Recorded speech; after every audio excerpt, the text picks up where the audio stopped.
সুন্দরবনে আমরা যে কতগুলো এক্সপিরিয়েন্স করেছি তার মধ্যে এটা হচ্ছে সব থেকে খারাপ। যেটা হচ্ছে যে আমাদেরকে বলা হয়েছে যে আমরা কোথায় যাওয়ার প্ল্যান ছিল, বুড়িডাবড়িতে যাওয়ার প্ল্যান করা হয়েছে। এবার আমাদের যে বোট, সেই বোটটা চেঞ্জ করে দেওয়া হয়েছে। তোমাদেরকে আমি দেখাচ্ছি, অন্য বোট দিয়েছে আর তার মধ্যে আমি দেখাচ্ছি তোমাদের। এ দেখো, জলের মাঝখানে দুটো বোট দাঁড়িয়ে আছে। তার মধ্যে এটা হচ্ছে একটা ছোট সাইজের বোট, তার মধ্যে থেকে এখানে বোর্ডে ট্রান্সফার হচ্ছে জলের মাঝখানে। এরকম এক্সপিরিয়েন্স কারো হয়নি। সুজিতা আসছে,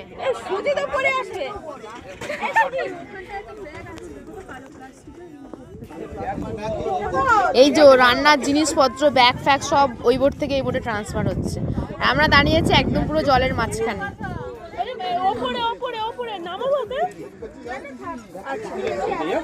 আমাদের ট্রলিগুলো সব নিয়ে আসছে।